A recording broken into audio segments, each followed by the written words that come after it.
Hey. Welcome to day 10 of Reflect and Respond. It's March 26, 2020.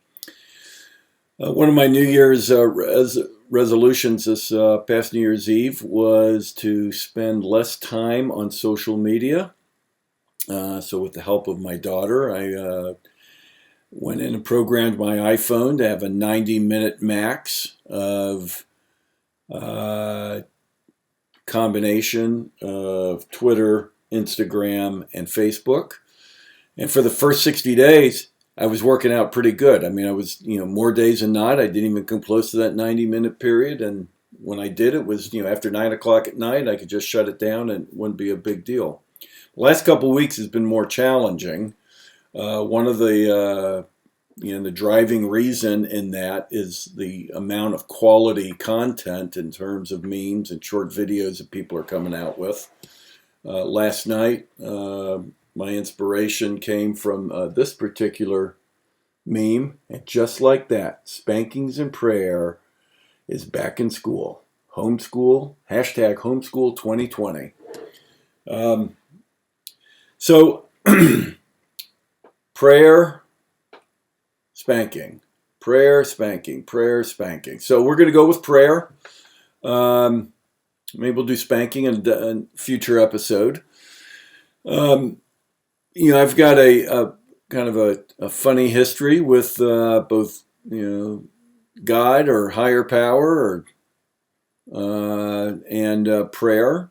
When I got sober in 1988, it was strongly recommended that if I wanted to stay sober, that I incorporate prayer and meditation as part of my daily life. And I have found that to be a true statement, good guidance.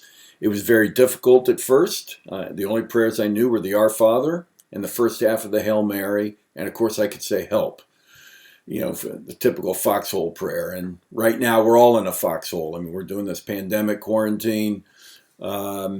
And we're, praying for our own health, praying for our children's health, our family's health, our friends, our community, that people are practicing, responsible social distancing, praying for our leaders to get good guidance and, make good science-based decisions.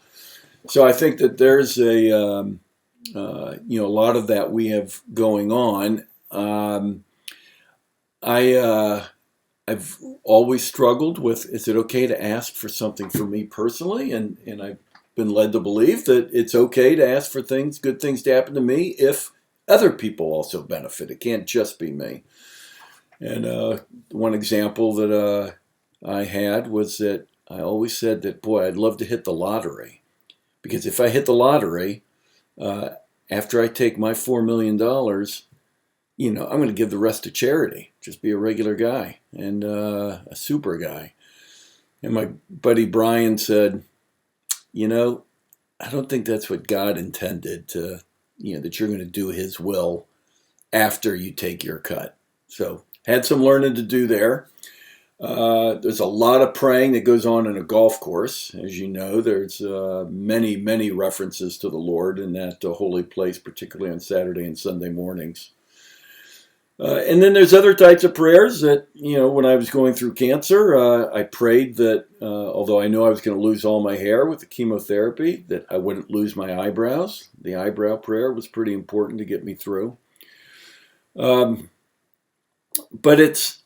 what's helped me the most is when I got to the point that understanding that prayer was an action verb, that it's not just something I do in my head. It's not just something that I wish for. It's not wishful thinking. It's, wait for magical, Santa God to come down and fix something. It's what I actually am doing something. I'm changing my behavior and acting as if. There is a great comment that Meister Eckhart made, and his line was, if the only prayer you ever say is thank you, that shall suffice. And I agree, but we need to be active. We need to be active in going out and making that difference. So for today, as you're reaching out to people who are alone and been more isolated than you are, just please reach out and let that be your acting actually as your prayer, you being your prayer today. And next time, maybe, or sometime in the future, maybe we could talk about spanking. Again, thank you everybody for tuning in. And please remember, don't react and attack. Let's reflect, then respond. Sending love and aloha from my basement in Mechanicsburg. Make a great day.